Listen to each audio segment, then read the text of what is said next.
우리 공화당 조원진 당 대표님의 인사 말씀이 있겠습니다, 여러분.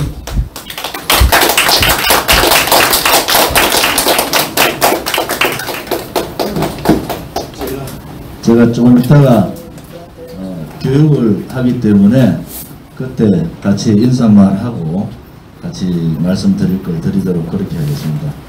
오늘 날씨가 덥습니다.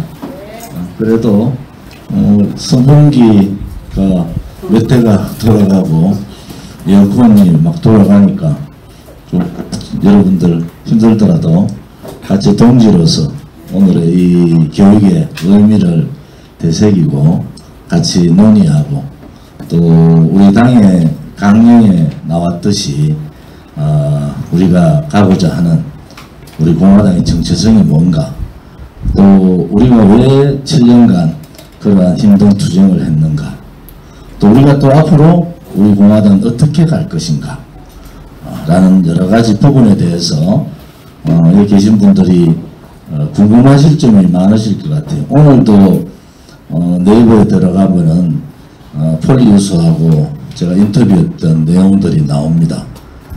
1시간 반가량 했는데 다음 주 교육부터는 그러한 인터뷰 내용들을 좀 직접 들어보시고 틀어서 더 보내드리려고 그래요. 들어보시면은 조원진이라는 사람이 우리 공화당 대표로서 어떤 구상을 하고 있구나, 또 박근혜 대통령의 탄핵 무효를 외치는 정치 세력들이 한 곳도 없습니다. 아무도 없습니다. 대통령을 만났던 사람들 다 박근혜 대통령 탄핵 무효를 외치지 않아요. 그런데 왜 우리는 국민들로부터 그렇게 탄핵 당시에 손가락질을 받으면서 박근혜 대통령이 탄핵이 잘못됐다, 그것은 거짓이고 그것은 불법이고 불이다, 그 싸움을 지금까지 하고 있는가 라는 부분, 이렇게 공화당이 그동안 영상에서도 나옵니다마는 어떤 생각을 했는가, 또 지금은 또 어떤 생각을 하고 있는가, 그 다음엔 어떻게 우리가 우리의 생각을 달성할 것인가 라는 그러한 부분들을 우리가 고민하는 그러한 자리가 됐으면 좋겠습니다. 오늘 영상이 또 몇 개가 있고요. 안에 보시면은 보도자료, 우리가 매일 하나 둘 이러한 보도자료들을 매일 냅니다. 이슈에 대해서 나눠드린 책자, 이 책장 안 갖고 계신 분들 계신데 책장 안에 보면 7월달에 보도자료, 오늘 보도자료 하나 또 나갔어요. 이상민 행자부 장관의 탄핵 기각. 이상민 장관은 행자부 장관인데도 탄핵 심사권이 163일입니다. 박근혜 대통령은 정확하게 12월 8일날 탄핵 소추되고 3월 10일날 됐으니까 정확하게 여러분 3개월입니다. 90일 만에 대통령을 탄핵해버립니다. 조작입니다. 두려운 거죠, 사실은. 빨리 해서 기득권 세력, 소위 조중동을 비롯한 오른쪽 좌파들이야. 대통령 탄핵해서 정권을 가져와서 공산사회주의 국가로 혹은 자유민주 체제를 무너뜨리고 체제를 모작하는 그러한 생각을 가진 주사파 세력들이 또 민노총 정교조가 중심이 되어서 했지는. 그런데 62명, 사실은 남경필까지 따면 63명이 왜 그렇게 탄핵에 동조했는가. 일국의 대통령 탄핵을 90일 만에 해치워버리는 이러한 사실. 행자부 장관 탄핵도 136일, 432, 그죠? 대통령 탄핵보다 더 오랜 기간 했는데, 한 번도 유일하게 제가 대통령 탄핵에 대한, 탄핵 조치에 대한 반대 토론을 제안했는데 정석윤 의장이 막았죠. 전부 다 굴종하고 있을 때 제가 탄핵 소추 들어가는 그 앞에 회의실에서 그 당시에 새누리당 김무성, 유승민 앉혀놓고 탄핵 소추 통과하면은 나라 망한다. 그리고 대통령이 탄핵되는 게 아니고 나라가 망한다. 당신들 다 책임져라.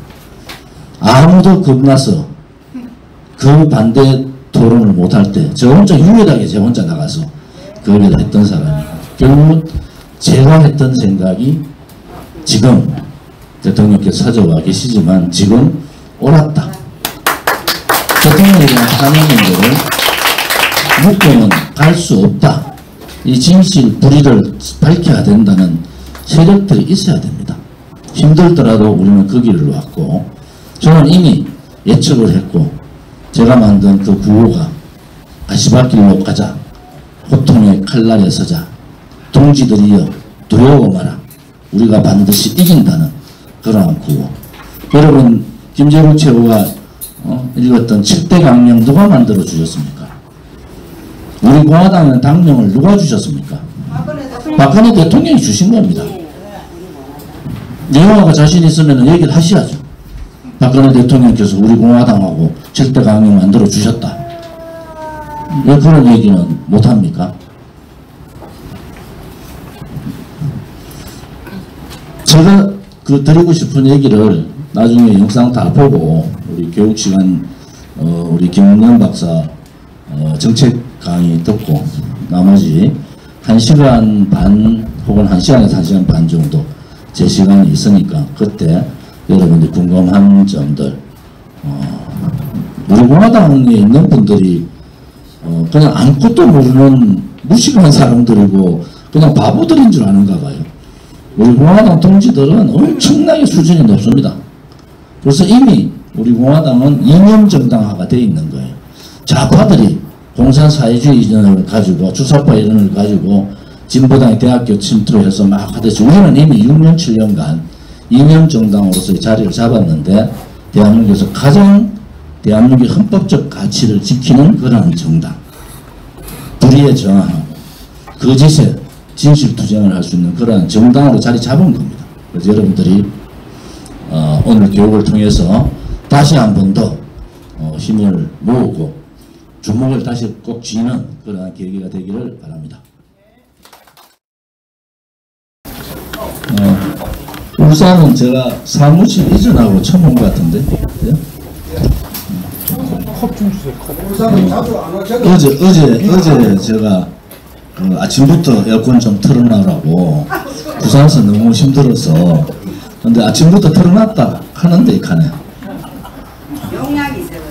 그리고 지금 저는 좀 시원합니다. 왜냐면 에어컨 밑에다가 선풍기를 해놔가지고 에어컨 바람이 선풍기를 통해서 가니까 우리 그 자리로는 시원한 자리입니다. 제가 오다 보니까 이 천둥하고 번개가 엄청 치더라고요. 바로 지나가는 바로 옆에 친 것 같다. 비도 폭우가 쏟아지고 날도 이렇게 더운데 우리 울산 동지분들을 뵈니까 마음이 든든합니다. 웅장 위원장님이 지난번 시도당 위원장 워크숍을 저희들 1박 2일 갔다 왔어요. 전국 지도당 위원장분들하고 최고위원, 수석최고위원, 진순정 수석최고위원으로 김재국 최고위원 참석하고 당의 1, 2부 총장이 참석하는 그 2부 총장만 했죠. 참석해서 지도당 위원장 회의를 했습니다. 우리 공화당 예고하다 보니까 1급 정비공장이 2급으로 떨어져서 정비공장은 2급, 1급 이렇게 슈퍼급 있다. 슈퍼급, S급이라고. 슈퍼급 되면 그냥 돈을 끄는 겁니다. 차병을 보험회사나 이런 데서 많이 주니까. 그런데 1급에도 돈 먹고 살만한데 떨어져가지고 2급이 돼가지고 그동안 월요일날 연석회의 못 나오면서 한 6개월간 그 2급 된 거 1급으로 올린다고 고생해가지고 이제 1급으로 올리셨다 그래요. 제가 이제 다른 분들은 뭐 특별하게 이렇게 어떤 이 업종이라고 있죠. 서로 다른 업종. 우리 공화당에도 다 사업하는 분들이 많아서 서로 다른 업종들 간에 조금 그 연합을 통해서 이익을 창출하는 그러한 걸 했으면 좋겠다. 이렇게 또 우리 공화당 동지들한테도 뭐 자동차 관련되는 거, 정비, 그 다음에 검사, 보호, 좀 자동차 관련되는 거 다 하시잖아요. 그리고 우리 공화당 책임당원만 53,000명인데 그 차만 해도 한 53,000대는 될 것 같은데 그래서 오늘 울산 교육을 와서 다시 한 번 더 홍보할게요. 자동차 관련된 거는 문의부터 시작해서 다 물어보십시오. 그리고 보험 갱신할 때는 이쪽으로 울산 쪽에는 물론 전국으로 다 할 수 있으니까 우리 당 6년 7년 투쟁을 하다 보니까 진수홍 수석은 뭐 식당 하다가 문 닫고 또 뭐 여러분들이 힘든 과정들이 있었어요. 신체적으로 돌아가신 분도 계시고 병원에 입원하신 분도 계시고 또 한편으로는 이렇게 사업에서 혹은 여러 가지 가정사에서 조금 힘들어지신 분들도 계십니다. 근데 그렇게 함에도 불구하고 우리 공화당하고 뜻을 같이 해서 50만 당원과 당비를 내는 53,000명. 우리가 53,000 하면 참 인식이 잘 안 되죠. 정의당이 돈 내는 당원이 10,000명밖에 안 됩니다. 정의당이 당원이 10만 명밖에 안 돼요. 우리는 50만. 돈 내는 당원이 정의당의 5배다. 여러분들. 그걸 이제 인식하면은, 우리 공화당이 작은 조직이 아니구나. 웃돌이 벗고 웃돌이 벗어 그래요. 네.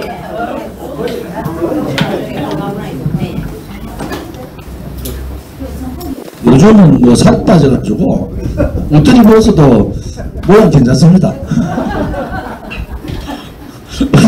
부산 갔더니 젊어졌다고.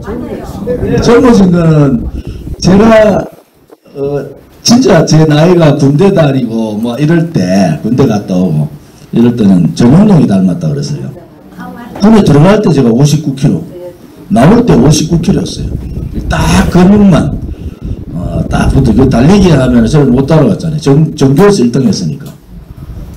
그 정도로 모든 운동을 다 좋아했던 사람이다. 여러분, 저는 사격도 했어요. 사격 선수도 했고 배구 선수도 했고 야구부는 또 초등학교 때 제가 직접 만들었고 뭐 이런 스케이트 선수도 했죠. 그래서 여러 가지 운동은 지금도 좋아하고 지금도 이제는 뭐 직접 하지는 못해도 동그란 거는 다 합니다. 동그란 거는 탁구도 치고 당구도 치고 옛날에는 대통령 탄핵이 나기 전에는 골프도 가끔 치고 뭐 제가 대기업도 있고 하니까 골프 칠 수 있는 상황들이 여러 사람들하고 있었는데 그런 상황이 있습니다. 그런데 운동하는 사람들 또 제가 한 가지는 정서적으로 촌놈이에요. 어릴 때 완전히 강가에서 그냥 미나리강이라고 있죠. 미나리. 그 동네가 전부 다 미나리강. 우리 집 뒤에는 과수원이 있고 그 뒤에는 바로 금호강이 금호강. 바로 금호강 뒤에서 앞에서 지금 보니까 되게 가까운데 그때는 어릴 때는 좀 멀어졌는데 지금 보니까 금호강 바로 뚝 밑에서 한 200m 300m 밖에 안 되더라. 그래서 매번 가면은 팔딱이 그 밑에 금호강 그거 가서 저희 목욕하고 똥붙이기라는 거 아세요? 똥붙이기. 엉덩이 들고 쑥 들어가가지고 이런 잉어 붕어들 잡고 이런 전원 생활에서 어릴 때 그냥 저하고 나이 같은 친구들은 없었어요. 전부 다 한 4살 5살 많은 형들하고만 놀러 다녔고 그때는 왜 이렇게 돌싸움을 많이 해요? 진짜 돌을 던지고 동네끼리 싸우잖아요. 윗동네 아랫동네가 돌 던지고 싸웁니다. 돌 던지고. 그래서 머리 흉터가 많은 게 쪼매난 게 동그라고 노니까 맨날 터졌다 하면은 제가 머리 터지고 우리 할매가 가면은 된장 발라가지고 그때 뭐 했습니까? 된장 바르고 그 다음에 옛날에 오징어 뼈 있잖아요. 그거 갈아가지고 그거 붙여가지고 이렇게 하고 우리 동네 위에 재밌는 얘기는 우리 동네 위에 똥통 모는 데가 있어요. 대구 시내 예? 똥을 그 모으는 우리 동네가 아닌데 파파존 동네 그쪽이야. 그 동네가 있는데요. 봄만 되면은 애들이 몇 명 빠져요. 진짜로. 애들이 몇 명 빠져. 봄이 되면은 햇빛이 비치면은 동전 같은 게요. 반짝반짝 빛난다. 꼴꼴하고 그 동전 쪽마다 푹 빠지고 이게 사람이 빠져도 안 죽습니다. 그냥 뻑뻑해가지고 그냥 딱 걸리가 있는 거야. 그러면 동네에 야 어느 동네에 누가 똥통 빠졌더라 하면 이제 동네 사람들이 전부 구경 가는 거야. 그런 추억이 있습니다. 산에도 많이 다녔고 그때 대구 가면 반티산 산이 이렇게 반티 모양 기갑집 같이 반티 모양 산이 있고 참꽃 알죠? 참꽃으로 토끼 잡으러 다니고 이런 그 정서적으로 조금은 농촌에서 강하고 또 그냥 여기 선배님들 그런 경우 많았잖아요. 대구는 대구인데 완전히 개발되지 않은 시골 거기서 자라서 다른 사람보다 제가 그 얘기를 왜 하냐면 좀 인내가 있어요. 웬만한 일에는 뭐 놀라지도 않습니다. 사실은 겁도 없고 그 쪼매난 게 지금 뭐 한 4살 5살 때 강에 들어가가지고 고기 잡았던데 무슨 겁이 있습니까? 강물 있으면 같이 건너가지 강물을 피해가는 게 아니고 수영해서 건너가는 걸로 저는 인식하는 거지 강을 피해서 돌아가겠다 이런 생각을 못 해봤어요. 물론 뭐 빠지면 형들이 건져주겠지 생각하고 그 옛날에 있잖아요. 시계도 있잖아. 시계도 나무로 딱 해가지고 밑에다가 철사 하나 박아가지고 둥근 철사 박아 타잖아요. 제가 그냥 넉넉 시계도하고 저 비행기 시계도 있죠. 외발 잘 탑니다. 제가 외발로 타가지고 막 날아다닙니다. 그러다가 부덩 빠졌다니까. 부덩 빠져가지고 바로 죽는 듯 했는데 살았잖아요. 그래서 제가 그 말씀을 이게 어릴 때의 삶이나 또 생활했던 그것이 여러 가지 나이 들어서도 그러한 정서는 항상 가져 있구나. 그건 무슨 뜻이냐? 왜 사람들을 그 시골에서 우리 학생들을 좀 많이 이렇게 가서 공부도 하고 방학 때라도 시골에 보내라고 얘기하냐 그러면은 정서적으로 자연과 하면서 도전의식이 생깁니다. 자연을 두려워하면서도 한편으로 봐서는 자연과 하면서 도전의식도 생기고 그러면서 그 인생 생활을 하면서 그러한 정서들이 많은 영향을 준다. 그래서 지금 컴퓨터하고 뭐 핸드폰으로만 보고 뭐 이런 세대가 자연과 함께 할 수 있는 그런 저는 그 시내로 이사를 9살 때 갔거든요. 시내로 대구 시내 때 갔는데 그 우리 집주인이 우리 문간방에 살았는데 집주인이 같은 반이에요. 그러니까 조은지는 공부도 잘하고 운동도 잘하고 요새 말은 짱이야. 싸움도 잘하고 짱인데 이게 학교만 가면 인마가 우리 문간방에 사는 그 아라고 뭐 그래서 왜냐면 걔는 좀 반대적인 입장이었으니까 뭐 글을 하던데 썼는데 그러다 겨우 이제 문간방 신설을 넘어가지고 초등학교 4학년 때 북성로라고 지난번에 우리 진성 이원 선생님 그 전시회 갔다가 그 골목 제가 여기서 살았습니다 하는데 그 골목이 공부 골목이에요. 거기가 그 종로 초등학교 뒤에잖아요. 석상가하고 이사를 갔습니다. 야 가고 갔더니 막 우리밖에 안 사니까 얼마 좋습니까? 새 사는 거지. 그래도 새는 새지 전세입니다. 그것도 주인이 내 친구인 거야. 초등학교 똑같은 반인 거야. 이름이 이성복이라고. 그래서 뭐 그 집 없는 서로 그런 걸 많이 한다고. 어쩌다가 우리 아버지가 그러고 난 다음에 돈을 좀 벌어가지고 그런데 친구들은 우리 아버지 돈을 벌었을 때도 제가 돈 있는 집안 애라는 걸 전혀 몰랐어요. 저는 그렇게 우리 집에 같이 안 가고 친구들 집에 가서 맨날 친구 집에서 싸고 또 뭐 그런 시절이 있었습니다. 제가 우리 공화당을 창당하고 그때 대학당이잖아, 그죠? 그때 상황은 대부분 박근혜 대통령을 좋아했던 사람들이 새누리당에 거의 80%라 보시면 돼요. 조금 생각 다른 사람들이 20% 정도 있었고, 실질적으로 유승민은 박근혜 대통령 최고의 실장을 했던 참모 아닙니까? 이학재도 마찬가지. 지금 인천공항공사에 있는 이학재도. 그런데 탄핵 정국이 딱 들어올 때 제가 그때 수석 최고위원이라고 당서열 3위입니다.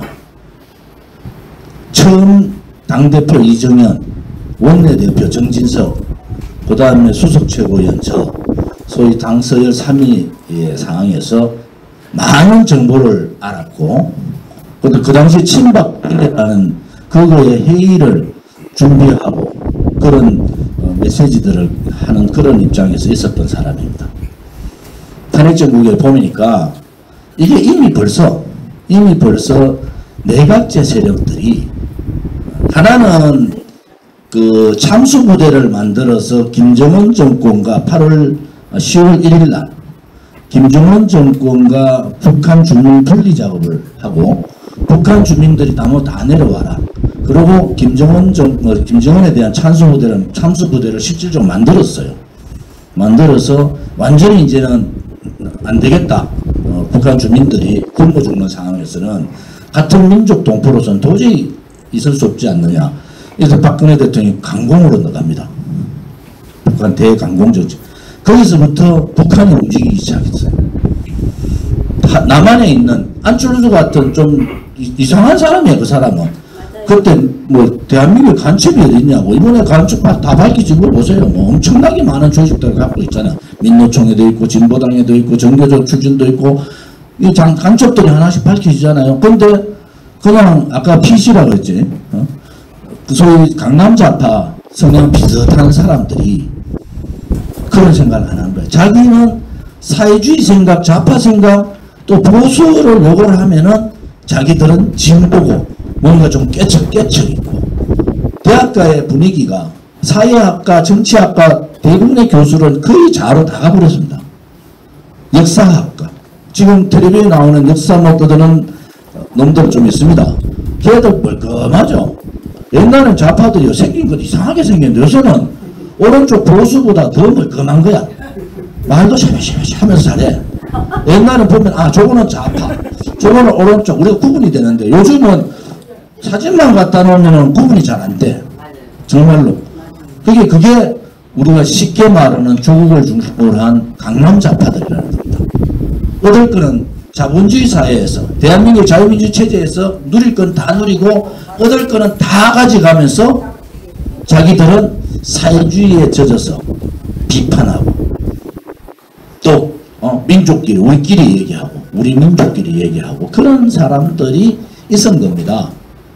그게 박정희 대통령 돌아가시고 그리고 30년을 그러한 사회의 구조적인 병리 현상들이 우리 사상에 괴리가 생기는 겁니다.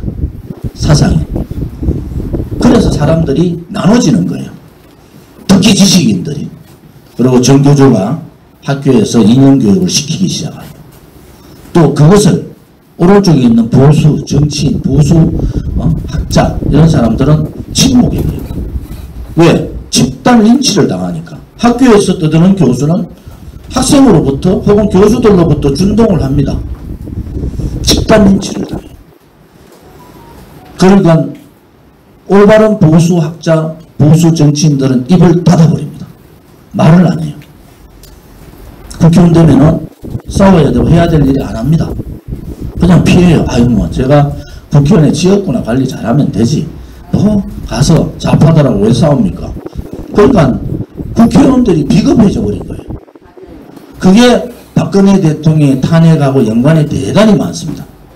국회의원들이 국가를 위하고 국민을 위하고 내보다 잘 사는 사람보다는 좀 가지지 못한 분들, 권력에 소외된 사람들을 보살피는 게 정치 지도자고 국회의원들이 해야 될 일이에요. 그런데 그렇지 않습니다. 그냥 적당하게 줄 서 있다가 적당하게 침묵하다가 내가 누구 쪽에 따라가면 된다. 친박, 전부 친박이다. 친박, 요즘은 뭐 친박 없다. 유영아가 한 가지는 잘했더만 친박 정치가 어디 있습니까? 없지. 다 도망가 붙는데. 나는 뭐 우리밖에 없잖아요.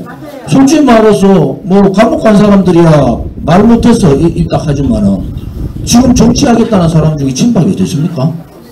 친박이 없다는 것을 우리가 이미 선언을 해버렸잖아요. 친박 정치는 없다.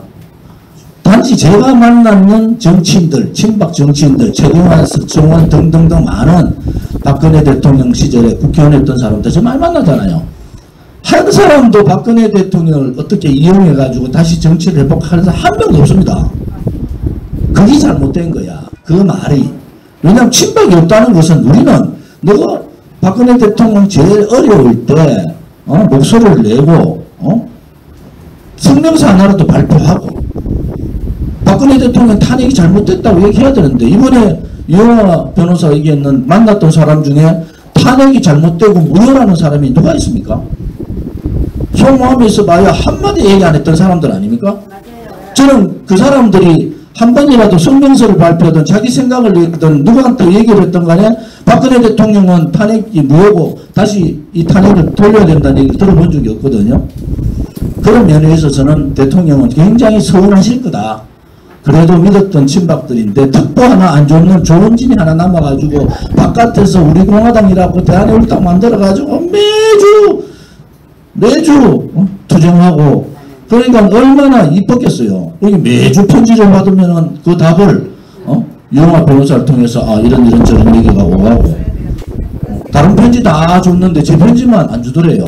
너 이영하면 나하고 묻더라고. 선배님 고치고 파란 사인펜을 쓰는 편지입니까? 그럼 맞다고 했더니 다른 건 다 주시는데 그 편지만 안 준다는 거야. 그때는 이영하가 함부로 못했잖아요. 왜? 대통령한테 직접 제가 편지가 들어가니까 매주 들어가니까 업무 보고하다시피 들어가니까. 그러면 총선 가까워지니까 사람 이름이 나오기 시작하고 그 핑계는 뭐야? 사람 이름이 나오니까 이제 대표님 편지를 안 쓰시고 그냥 하시면 좋겠다. 이래가지고 자기가 말로 전달했는데 그때부터 이제 사단이 난 거야. 그때부터 이제 대통령 뜻도 이쪽 바깥에서의 상황도 모르는 상황이 돼버린 겁니다. 지난 총선 때 여러분들 우리 공화당 총선 나가서 우리 솔직히 말하면 서청원 대표한테 무슨 말씀을 하신 것 같은데 저는 서 대표님한테 그 얘기를 못 들었어요. 근데 얼마 전에 최경환 장관 만나서 대통령께서 서 대표한테 무슨 이런 지시를 하신 것 같은데 저는 왜 저한테 얘기를 안 하셨냐?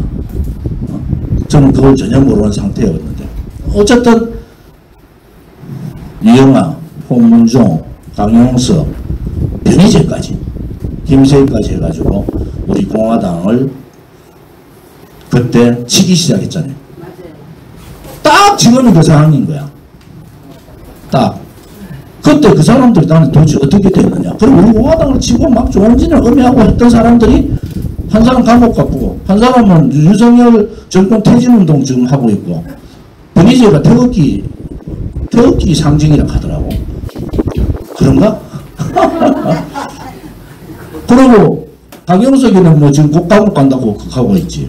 김세희는 뭐 입만 열면 유영하 욕하고 있고 홍문종 감옥 가면서 눈물 흘리면서 대통령님 유영하 절대 믿으시면 안 됩니다. 그 방송 보셨어요? 예, 맞습니다. 그 방송까지 와갔어. 우리는 그래 안 했어요. 왜? 대통령이 그냥 대통령이 아니다. 박정희 대통령 각하의 따님이고 박근혜 대통령의 뜻은 분명히 다 아실 거다 이랬는데 제가 만나고 온 분들 이렇게 몇 번 만나서 얘기 들었더니 또 다른 얘기를 하시는데 그 얘기는 제가 안 하겠습니다. 아주 유영하에 대한 얘기를 좀 하시는 분들이 있어요. 근데 그거는 뭐 굳이 우리가 뭐 박근혜 대통령하고 유영하고 편 가르게 할 이유는 저는 없다. 또 우리가 지금 그래도 박근혜 대통령에 대해서 여러분들 열풍저럭풍 얘기하시면 안 됩니다. 섭섭하죠? 솔직히 서운하죠? 그런데 우리는 대도로 가는 길을 가고 계시잖아요. 거기에 우리가 투쟁을 6년 7년 하면서 매주 태극기 집회를 했잖아요. 그 과정에서 돌아가신 분들, 어제가 정명 초대 사무총장 기일인데 그분은 아픈 분이었지만은 투쟁을 하면서 얼마나 용을 쓰셨어요. 그 다음에 김현덕 서울시당 위원장님, 그 다음에 우리 정조희 목사님, 그리고 문대탕 고문님, 뭐 이런 여러 가지 우리하고 함께 했던 많은 분들이 우리 곁을 떠났지만은 한편으로 보면서 우리는 여기 누구도 저를 비롯한 누구도 박근혜 대통령을 이용해서 정치하겠다는 분이 있습니까? 제가 어디 인터뷰 한번 했어요. 여러분들은 박근혜 대통령을 텔레비전만 봤지 직접 못 본 분들이 다 하잖아요. 그렇잖아요. 그런데 목숨 걸고 싸우셨다고. 그것은 뭐냐 그러면은 박근혜 대통령의 탄핵 그 자체가 자유민주주의 체제에 대한 탄핵이었다. 이것은 나라를 그냥 대각제를 하겠다고 간단하게 생각한 그놈들이 배신자 놈들의 생각이 잘못된 것도 사실이지만 한편으로 보면은 나라를 완전히 망가뜨리는 그러한 반란을 한 겁니다. 반란. 그들은 혁명을 한 게 아니고 멀쩡한 죄 없는 대통령을 등 뒤에서 칼 꽂고 언론과 정치, 군들이 또 바깥에 있는 사회주의, 공산사회주의 세력들, 반체제 세력들, 반자유민주주의 세력들, 반시장경제 세력들이 똘똘 뭉쳐가지고 그냥 마녀사냥해서 탄핵시켜버린 겁니다. 이 시점에서 그 많은 사람들이 이제 알아요. 박근혜 대통령이 왜 탄핵당했지? 야, 행자부 장관 하는데도 저게 뭐 한 4개월을 끌던데 대통령은 3개월 만에 탄핵을 시켜버렸잖아요. 탄핵소추 12월 8일, 탄핵 3월 10일, 1월, 2월, 3월 딱 3개월 만에 그것도 9명도 아닌 8명이서 8대0으로 만들어 이제 밝혀질 거라고. 원놈이 주도를 해서 헌법재판관들을 다 모아가지고 급박을 했느냐. 그러면 어떻게 8대0이 나옵니까? 누군가는 저는 알아요. 누가 그렇게 급박했는지. 그 탄핵 세력들이 박원철이는 왜 저는 8명으로 해서는 안 되는 대통령 탄핵이라는 게 얼마 미국은 2년 합니다. 2년. 아직도 하고 있잖아. 트럼프 끝난 지 언제예요? 그런데 우리는 딱 석 달 만에 죄 없는 분을 그냥 마녀사냥에 탄핵했다. 그러면은 8대0 만든 장본이 누구냐? 찾아내야 된다고. 저희가 분명히 모였을 거라고. 모여가지고 8대0을 만들었지 않습니까? 그 다음에 청와대에다가 탄핵 안 된다고 한 놈이 누구냐? 도대체 친박 중에 탄핵 안 된다고 청와대가 얘기한 놈이 누구냐? 그리고 지금 국민의힘 국회의원 정치인 중에서 어느 놈이 문재인한테 가가지고 앞에서 이 강기정 지금 광주시장 얘기입니다. 기자들한테 기자가 저한테 얘기해요. 광주시장 정무수석 그만두면서 기자들하고 식사하면서 조원진 한 사람만 청와대 옆에 와가지고 박근혜 대통령 풀어달라고 기다리면서 하소연하면서 그걸 한 사람이 조원진 국회의원 한 사람밖에 없었다. 노영민은 뭐라 갑자기 자기가 입을 열면 시끄러워진다. 국민의힘 정치인 중에 와가지고 박근혜 대통령 풀어주면 안 된다 하는 놈들이 있었다는 거냐? 그거는 제가 밝혀낼 것 같아요. 정치판에 그런 인간은 인간이 아니잖아요. 지금 대통령 죄가 없다는 거, 김무성의 말 그대로 하면은 내가 대통령 감옥 가라 켰나? 그냥 탄핵만 시키려 켰다. 이런 XX 같은 정말 말이지. 내가 어째 박근혜 대통령 감옥 가라 켰나? 그 다음에 친박 아무도 자기한테 천만에 탄핵소추 전날 며칠 전에 김무성한테 켰다고. 친박들 다 있어 못해. 정치 안 해도 좋으니까 대통령 탄핵만 막아달라. 유승민이가 반대하면 못했다는 거야. 그런데 그런 거짓말을, 쌍 거짓말을 하면 되겠습니까? 그리고 이제 어쨌든 문재인 5년 동안에 이게 이상한, 사상이 이상한 사람이 들어온 겁니다. 아니 월남 멸망되는 거 보고 희열을 느꼈다고 한 사람이 온 거예요. 설마 그렇게 했느냐. 노무현 대통령이 문재인 보고 니 정치하면 안 된다. 이게 왜 얘기했는가? 여러분 이제 아시겠죠? 노무현 대통령이 걱정을 했는 것은 사사적인 문제에 걱정을 하신 것 같다 이런 얘기야. 저렇게 자본주의에 대한, 자유민주주의 체제에 대한 반감을 갖고 있는 사람이 대통령을 5년을 해버린 거야. 5년을 해버린 겁니다. 그 나라가 소위 말하는 사상에 홀류가 생긴 거예요. 김일성 3대 세습정권, 김일성 말년에 300만 명을 굶겨서 죽였습니다. 300만 명이 평양을 봉쇄하고 있다가 평양을 풀었어요. 왜? 지방에 사람들 다 죽고 평양까지 죽고 나니까 난리 날 거 아니고 지방으로 가니까 집에 가는 길에, 저는 직접 들은 얘기예요. 가는 길에 시트 뜸이가 쫙. 갔더니 저거 아버지 저것만은 죽기 일보 직전에 누워있고 동생 하나 살리려고 동생 들고 엄마 아버지 묻지도 못하고 동생 하나 들고 도망왔다고. 그게 김일성, 김정은, 김정일, 김정은 3대 세습 정권이에요. 거기를 초항하고 있는 대한민국의 국민이 있다는 겁니다. 전 세계에서 자기 국민을 굶겨 죽이는 나라가 어디 있습니까? 이미 대한민국과 북한은 이미 결정이 났잖아요. 그런데 다 넘어가는 거기에다가 햇빛정책이라고 해가지고 호수를 꽂아줬다고. 그때는요 다 무너진다 그랬어요. 김일성 무너진다. 그러면은 내부 왜 300만 명 자기 옆에 사람들 저거 맞아가고 굶어 죽는데 사람 눈이 안 돌겠습니까? 무너진다고 얘기했는데 햇빛정책 써가지고 무너지는 걸 살려가지고 연장했나. 지금은 박근혜 대통령 말씀대로 핵을 머리에 이구나 살 수 없다. 그 뜻은 뭡니까?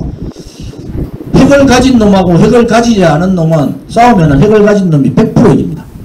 경제 100도 없습니다. 이 작당들을 해놨는데도 국민들은 사상에 이제 혼선이 생긴 거야. 그래서 문재인, 이재명, 범죄를 하든 수백억을 이랬든 저랬든 상관없어. 돈 봉투 20명이 돌려가지고 돈 봉투 100만, 200만, 300만 나눠 먹어도 그거 그냥 알고 막 그럴 수 있지 이래 넘어가는 거야. 죄 없는 대통령을 탄핵시켜보니까 이것들이 재미를 본 거야. 그러니까 죄 없는 사람 대통령도 탄핵시키는데 돈 200만, 300만 원 먹는 게 무슨 잘못이냐. 이런 도덕적인 문제가 생긴 겁니다. 대한민국이 도덕의 기준이 무너져 버렸어요. 학생들이 선생님을 어떻게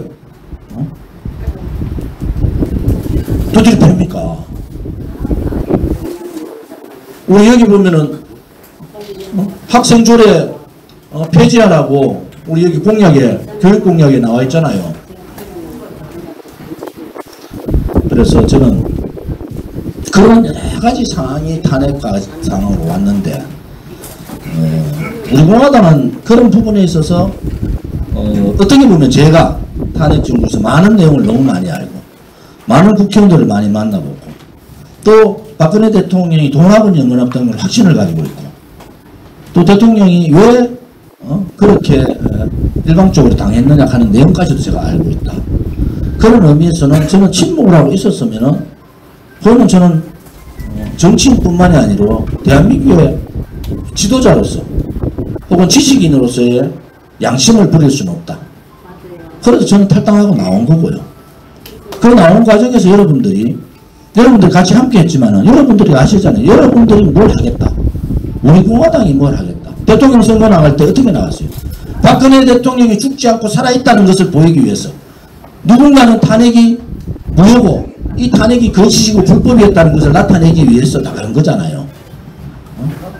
총선도 마찬가지고 다 걸어서 나간 거 아닙니까? 알리기 위해서. 맞아요. 그냥 우리가 없이 이제 뭐 윤석열 대통령이 안 됐나? 이제 그냥 묻고 가자. 제가 유영한테 묻고 싶어요. 지금 대통령 탄핵을 묻고 가자는 건가? 아무도 대통령 탄핵에 대해서 이것을 다시 그냥 대통령이 언젠가는 밝혀지니까 그럼 대통령이 돌아가시고 난 다음에 밝히자는 건가? 아니잖아요. 국민들한테 이 탄핵의 문제가 잘못됐다는 인식을 알고 하고 계신다고 국민들이. 분명하게 이 탄핵이 불법이고 거짓이었다. 그리고 그 탄핵을 주동했던 공산사회주의 또 그러한 사정에 빠져있는 자들 혹은 자기의 기득권을 위해서 내각제를 하기 위한 내각제 배신 세력들 그들이 대통령을 탄핵한 거야. 그건 뭐냐? 기득권 세력들이야. 우리 공화당은 반기득권 세력 그러니까 권력을 쥐고 흔드는 사람들 갑질하는 권력자들 돈 버는 데만 혈안이 돼가지고 돈 가지고 사회고 국가고 국민이고 없이 내 자식들이나 챙겨야 되겠다는 사람 돈과 권력 언론 자기 사주만을 위해 가지고 대통령도 배신할 수 있다. 그러한 저희 보수 언론들 좌파들이 그렇다 치더라도 이 기득권 세력들이 박근혜 대통령을 그냥 드러낸 겁니다. 우리가 얘기하는 것은 제가 가장 걱정하는 것이 이 기득권 세력하고 싸움을 어떻게 해나갈 거냐는 거야. 내각제가 그런 거잖아요. 왜 어떻게 보면은 돈 많은 1등부터 10등이 왜 나갔을까요? 그게 우연이라고 보십니까? 원내대표 하는 정진석이 빼놓고 저 아버지 국회의원 했던 사람들 왜 다 나갔습니까? 그 사람들이 다 박근혜 대통령 탄핵을 해서 그래 나간다. 그렇지 않습니다. 자기 기득권 지키기 위해서 나간 겁니다. 우리가 여기서 이제 느껴야 되는 거죠. 대한민국의 중산층이 무너졌어요. 우리가 보통 중산층을 40%로 봅니다. 건전한 나라, 우리나라 제일 잘 될 때가 중산층이 40%, 그 위로 30%, 어려운 분이 30%. 그런데 팬데믹 코로나 이후로 10%, 아래 위로 10%가 다 무너져 버렸어요. 거의 한 20% 중산층이 남아있다. 경제적인 중산층이 있는 반면에 정치적인 중산층이 있는 겁니다. 정치적인 중산층이 가장 건전할 때 대한민국의 민주주의가 자유가 시장경제가 지켜진다. 그럼 그 정치적인 중산층이 이제는 움직여야 된다. 부패를 부패라 얘기하고 불의를 불의다 얘기하고 거짓을 거짓이라 얘기하고 선거 때마다 이러한 정치적인 중산층이 무책임한 국민의힘의 견제 세력을 만들어주고 부패한 민주당의 견제 세력을 만들어줘야 되는 게 정치적인 중산층이다. 생각을 올바른 정치적인 중산층. 그게 우리 공화당이 이제 신을 뿌려놓은 거예요. 우리 공화당이 정치적인 중산층으로. 그걸 뭘로 내냐. 우리가 그 신을 뿌려서 이제 가꿔야 되고 이번 2024년에 있을 총선 이제 10개월 안 남았잖아요. 총선 그 정치적인 중산층들이 저 무능하고 무책임하고 불의스러운 대통령을 배신한 김무성 똘마니들이 있는 국민의힘의 채찍을 들으라는 거야. 그래서 국민의힘의 견제 세력으로 우리 공화당을 밀어주자. 우리 공화당이 6년 7년 보니까 부패 문제 없고 우리 공화당이 그래도 가장 보수의 중심 세력으로 가고 있구나. 저 사람들이 다 제가 이제 우리 공화당의 70%는 전문대학 이상이고 또 각자 사업을 했고 각자 국가를 위해서 그동안에 중산층으로서 역할들을 대단히 많이 했던 삶의 궤적을 가진 분들이 우리 공화당에 들어와 계신데 언론 방송이 꽁꽁 묶었잖아요. 우리를 거부하고 매도하고 좌파든 우파든 우리 공화당 특히 좋은지 보니까 저거 말도 잘하지 연설 잘하지 갖다 놓고 키워주면 이거 난리 나겠다. 다 알아요.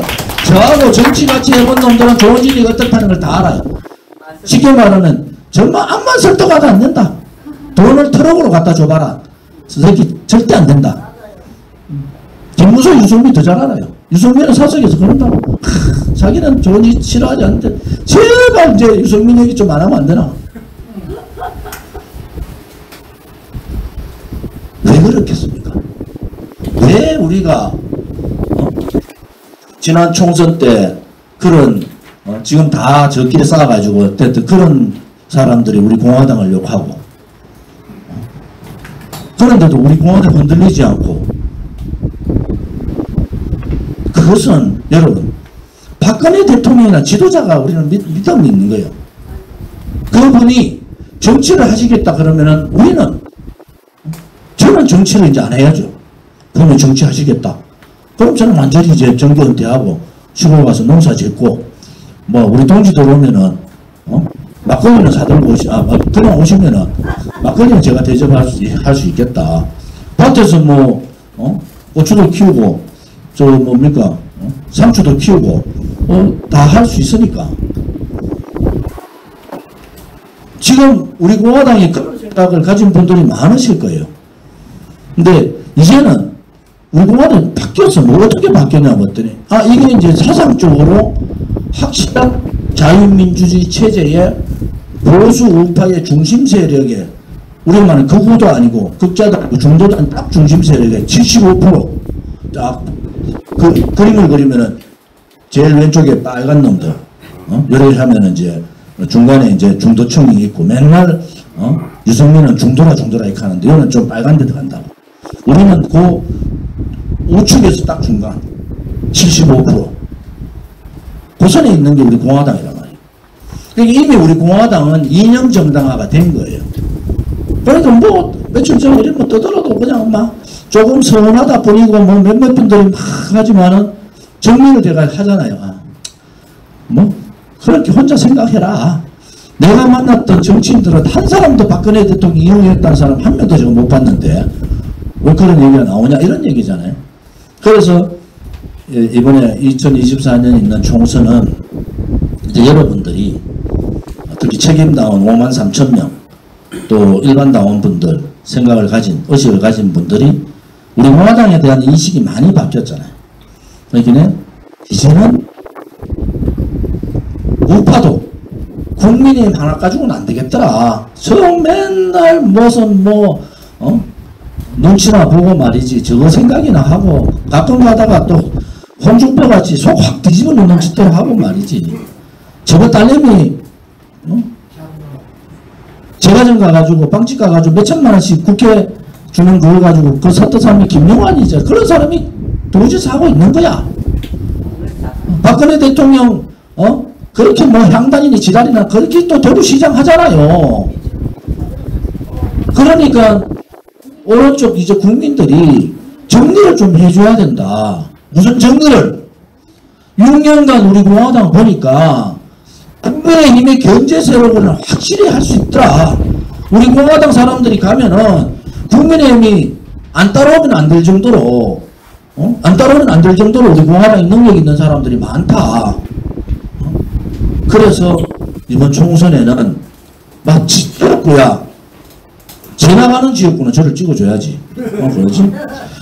비례대표 할 때 국민의힘 찍는 10명 중에 한 명이 비례대표는 우리 공화당 찍어주자. 그래서 국민의힘하고 저 무능하고 무책임하고 탄핵 주도 세력 김무성 똘마니들 세력들이 다 장악하고 있는 이 국민의힘을 좀 견제하는 그러한 보수 정통 보수 세력들을 만들어 보자. 그러니까 국가가 어렵고 좌파들이 또 들고 나올 때 당당하게 좌파들하고 싸울 수 있는 세력들이 필요한 거 아니냐. 이제 여러분들이 뜯으셔야 된다고. 다른 거 뭐냐. 너 국민의힘 잘하냐? 그럼 10명 중에 9명 못한다. 제가 부산에 그 대구탕집 갔더니 그 주차 봐주는 분 있잖아요. 죽겠다 하더라고. 윤석열 때문에. 죽겠다 그러더라고. 자기는 보수인데 욕도 못하겠고 대표님이 다 알고 있지 않습니까? 이거 어떻게 해야 됩니까? 이러더라고. 정답이 뭐예요? 저거 뭐라 겠겠어? 다음 총선 때 우리 공화당 안 된다. 비례대표 찍으면은 걱정할 필요 없다. 여러분들이 하고 싶은 얘기, 국회 우리 공화당 의원들이 국회 들어가서 얘기 다 한다. 그래서 이 삼복더위에도 이렇게 다니면서 우리 울산 동지들하고 얘기하는 거예요. 여러분들 이제는 가만히 계시면 안 된다. 여러분들 다 투쟁했던 투사고 또 나름대로 이제는 사상 보수 우파 우리 공화당의 사상 전파자들이에요. 누구 만나면은 큰일 났다. 국민의힘 저거 윤석열 대통령도 잘 못 도와주고 저것들도 안 되겠더라.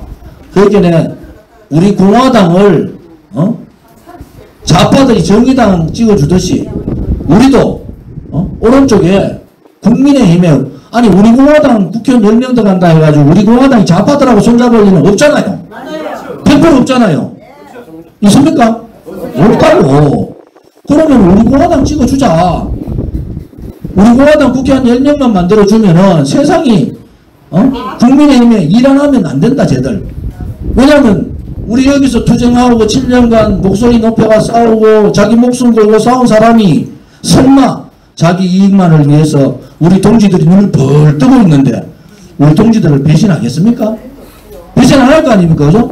그래서 우리 공화당이 이 자유우파의 소위 말하는 보수 정권이라는 보수 정당이라는 국민의힘의 견제 세력 오른쪽에 같은 보수 우파지만은 국민의힘이 잘못하면은 견제하고 좌파들하고 당당하게 국회 단상에서 정책으로 싸우고 자유민주 체제 수호를 위해서 목숨 바칠 수 있는 준비가 되어 있으니까 우리는 목숨 걸고 좋은지 봐라.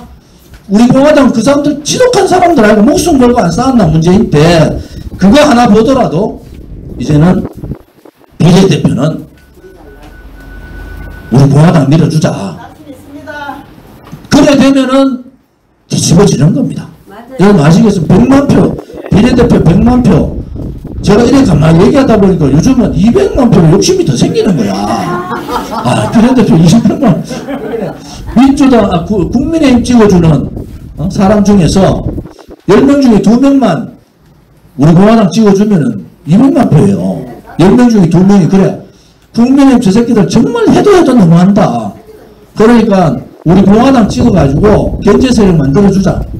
그럼 우리 공화당이 잘 못하면은 근데 다음에 떨어뜨리면 되잖아. 근데 저는 그래 되면 그 다음에는 우리가 집권당이 되는 거예요. 집권당. 그럼 어떻게 되겠어요? 우리가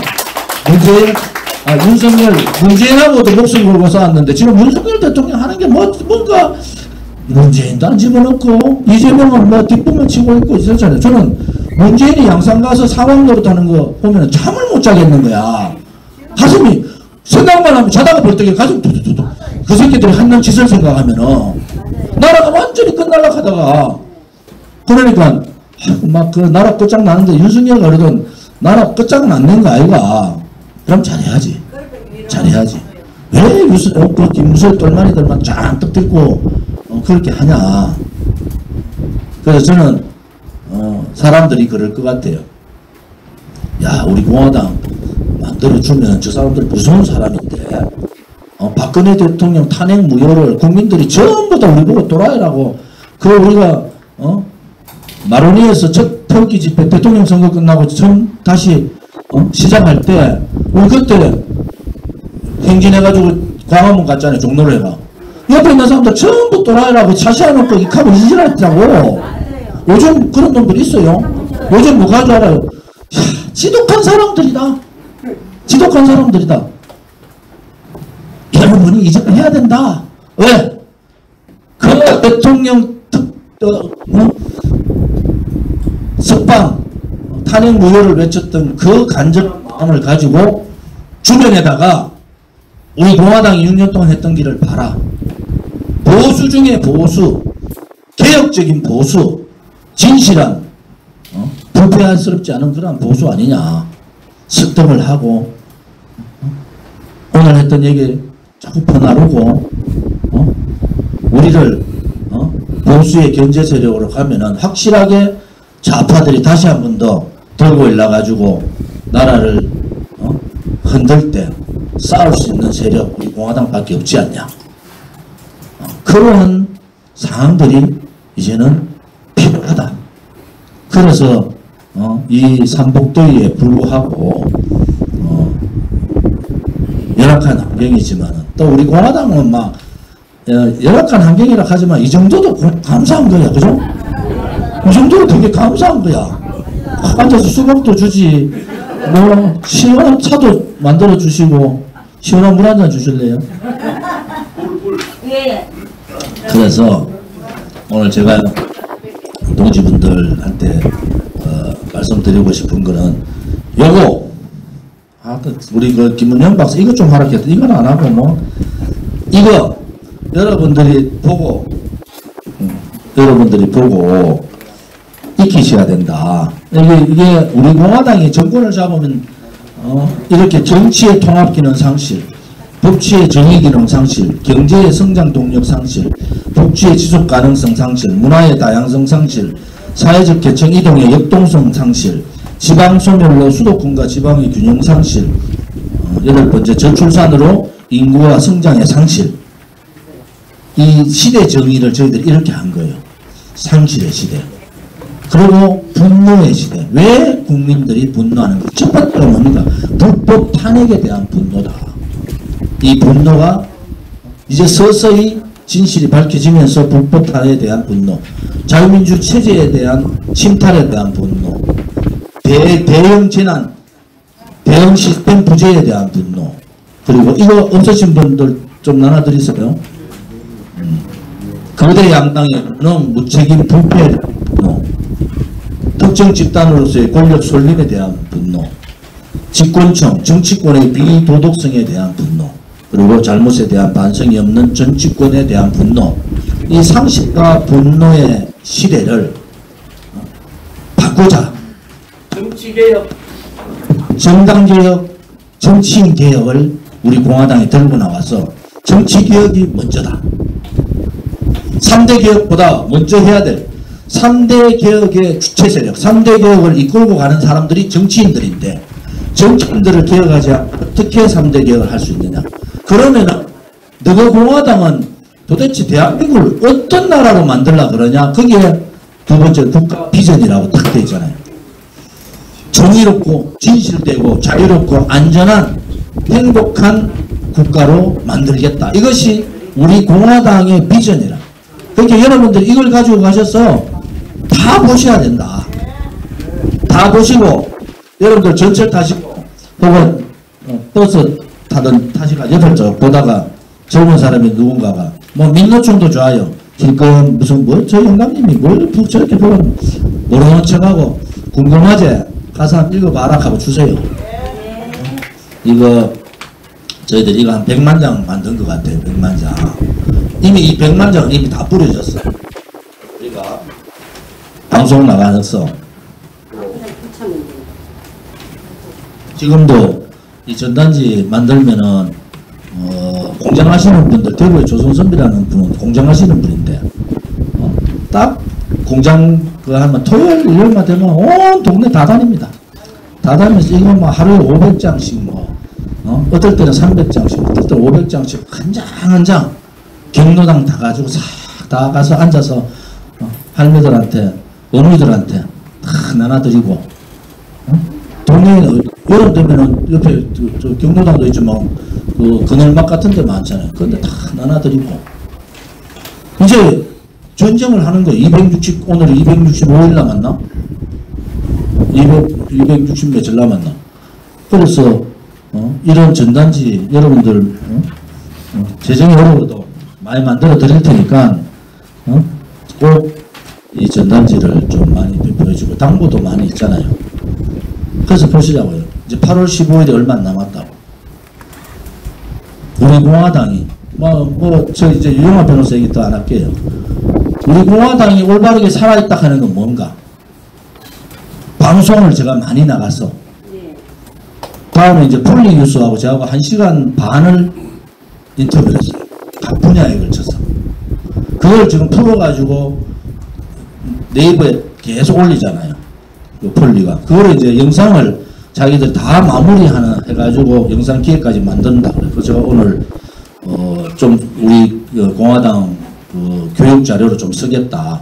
거기에 되면은 앞으로 정치판이 어떻게 갈 거고, 또 윤석열 정부가 만약에 다음 총선에서 지면은 분명히 이현집 정부로 간다. 그 다음에 막 여러 가지 얘기들을 많이 해놨어. 박근혜 대통령에 대해서도 오늘 방금 제가 얘기한 거 똑같아요. 우리 공화당은 박근혜 대통령이 불법 거짓 탄핵에 분노해서 만든 정당이고, 또 박근혜 대통령을 이용해서 정치하겠다는 사람 한 명도 없다. 한 명도 없다. 그러고 지금 대통령께서 나와 계신데 건강하시기만을 바란다. 누가 여기에서 저를 비롯한 어느 누구도 박근혜 대통령 이용해가지고 정치하겠다는 사람 있습니까? 없잖아요. 우리는 박근혜 대통령 탄핵이 체제에 대한 도전이었고 체제에 대한 반란이라는 생각을 확실히 갖고 있기 때문에 이것을 바로야 되고, 그래야지 박정희 대통령 각하도 사는 거 아니냐, 이런 생각을 갖고 있습니다. 제가 항상 편지 쓸 때, 대통령께 편지 쓸 때는 박정희 대통령 각하의 따님이라는, 그래서 절대로 불종하시면 안 됩니다. 버티셔야 된다고. 힘드시다가 버텨야 된다고. 제가 그런 편지를 마무리를 할 때 항상 쓰거든요. 이제 우리 공화당이 한 번 해봐서는 박근혜 대통령이 지금 뭐 정치하시겠다는 생각이 좀 거의 없어진 것 같아요. 그렇다고 우리가 박근혜 대통령에 대해서 나쁜 얘기를 하고 나쁜 생각을 가지면 안 됩니다. 그거는 우리 지금의 투쟁을 우리 스스로가 버려버리는 거잖아요. 우리는 박근혜 대통령이 건강하게 또 국가 지도자로서 역할을 잘 하실 수 있도록 우리는 모든 성과 열을 다 바쳐서 해야 된다는 생각에는 변함이 없다. 자, 이번 총선을 통해서 우리가 국회에 진입을 해야 된다. 저는 5명 진입은 가능하다고 이런 거는 사람이고, 그렇게 하면 100만 표를 얻어야 돼. 이제는 여기 있는 모든 분들이 구전 홍보 대사가 돼야 되고, 여러분들이 조원진이다. YTN 방송 보면은 다 YTN에 알람 해놓고 8시 반 되고 YTN 라디오 틀 딱 찍으면은 8시 반에 나오잖아요. 제가 한 20분 하잖아요. 그걸 여러분들 다 들어와서 봐야 돼. 내가 볼 때 이거 반도 안 보는 것 같아. 8시 반에 8시 반에 핸드폰에다가 YTN 라디오 틀면 딱 그거 떠요. 그럼 한 8시 10분부터 들어와가지고 보고, 거기에 한 10,000명이 보면은 김호주의가 왜 힘이 있겠어요? 김호주의요. 얼마 보더라? 13만 명 보더라고요. 동시에 13만 명이 보더라고. 아니, 우리 공화당 책임당 돈 내는 당원이 53,000명인데 만약에 돈 내는 당원이 제가 나가는 텔레비전 뭐 지금 라디오 YTN 라디오 나왔는데 53,000명이 본다고 가정했어요. 그럼 게임 아웃이에요. 그럼 온 텔레비 온 방송에서 종편에서 저를 탄다고 난리 날 거 아닙니까? 싸움을 해야지. 싸움을 이제 제대로 싸우게 하면은 우리가 제대로 된 정당으로 이제 자립하면, 그러려면은 방송도 많이 보고 8.15 집회 때 정광호이보다 더 나와야지. 정광호는 이제 뭐 우리하고는 탈압 때 다 가다 정광호하고는 완전히 우리 공화당하고 다르다고. 정광호이 요거도 묻는데 우리 공화당 한마디도 안 나오잖아. 왜? 우리 공화당하고 정광호이는 패가 다르다는 걸 알아요. 태극기 들었다고 다 태극기가 아니다 이거지. 홍문정 감옥하면 홍문정 이 양반 정광호이하고 합쳐자고 얼마나 저를 괴롭혔습니까? 안 돼. 어떻게 종교인이 정치에 개입을 해가지고 그런 식으로 하면, 종교는 신비주의, 기적주의고 정치는 현실주의인데 결국은 역사가 종교인들이 정치에 가냐니까 다 극단적으로 다 가더라. 그래서 이제는 우리 공화당이 새로운 도약을, 새로운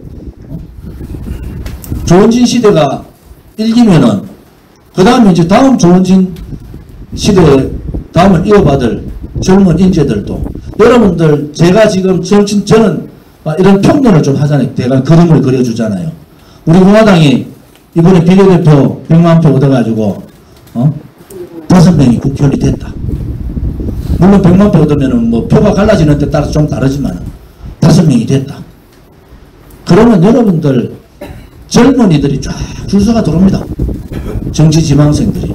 그때 선배님들이 고생했던 우리가 이루지 못했던 거 여기 있는 진순정 수석이나 김재욱 최고나 더 젊은 사람들이 김문영 차세대 위원장이나 장원희 군이나 더 젊은 사람들이 줄을 설 거다.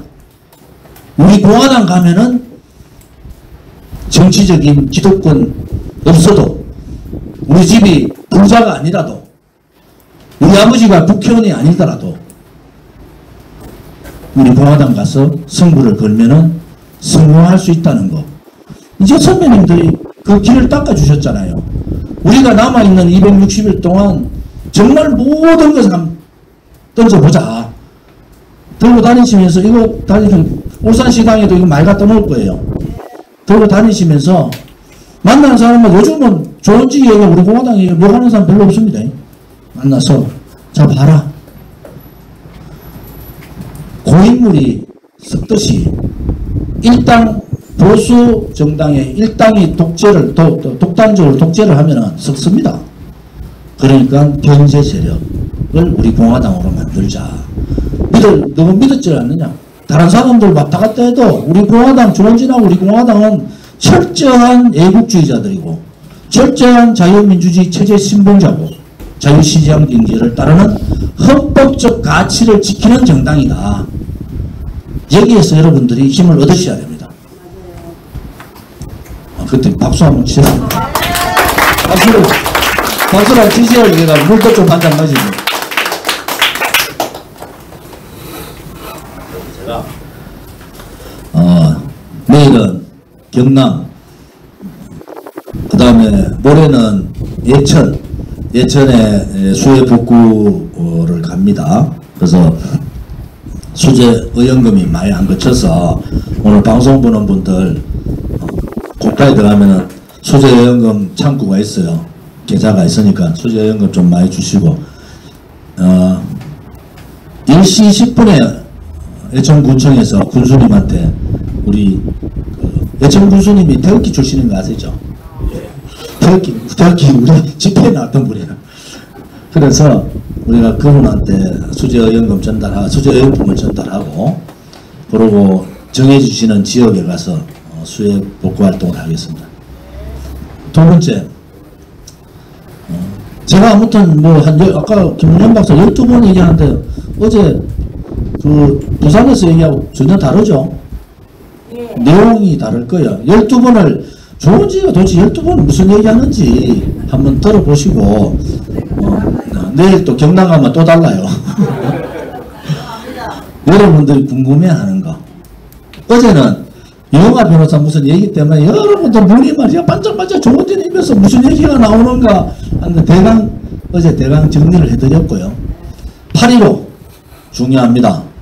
어제는 부산에 8.15 부산은 버스 5대 책임지고 와라.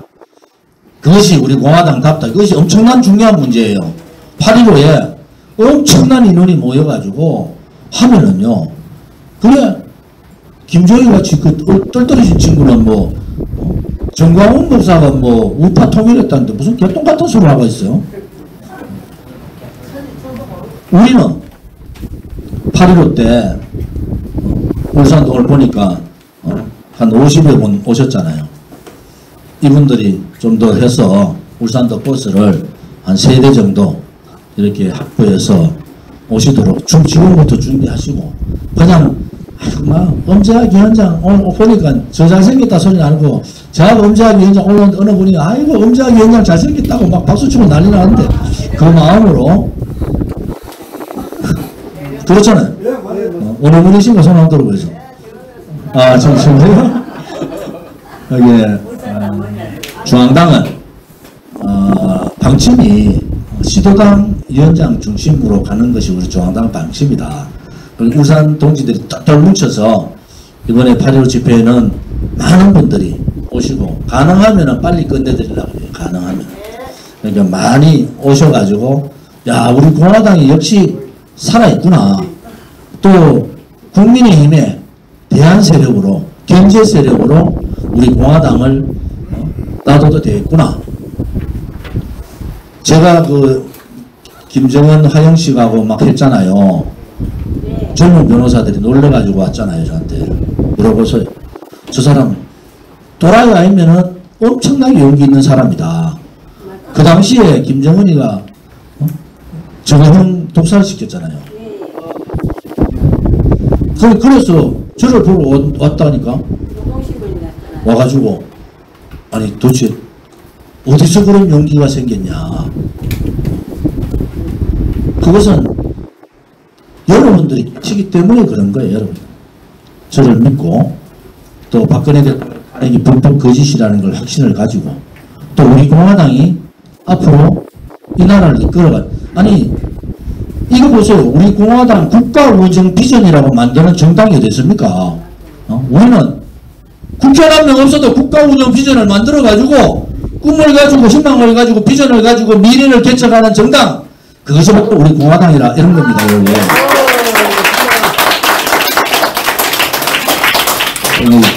이 내용은 여러분들 꼭 읽어보시고 꼭 숙지하십시오.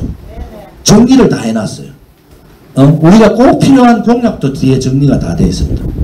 다 정리가 되어 있고 하니까 꼭 여러분들 숙지하셔서 주변에 좀 맑게나 하고 정직게나 알고 우리 공화당 무시하는 사람들이 있으면 이거 한 장 더 주세요. 읽어가서 좀 공부 좀 해라. 공부.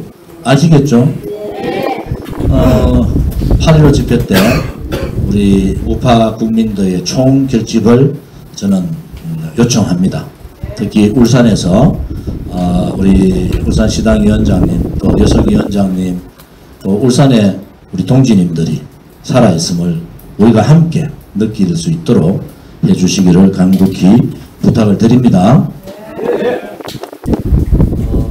제가 몇 가지 말씀을 올렸고 이 더운 날씨에도 여러분과 함께 이렇게 동지애로서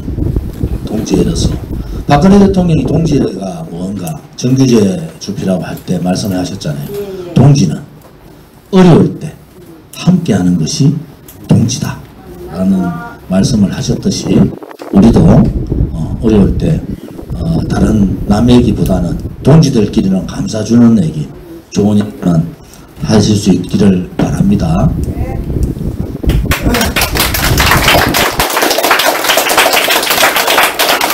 믿음이 가시죠? 네. 이제 힘내시고 오늘 막 지금 여기 온도가 32도 되는 것 같은데 푹푹 찌지만은 같이 참석해 주신 동지들께 감사를 드립니다.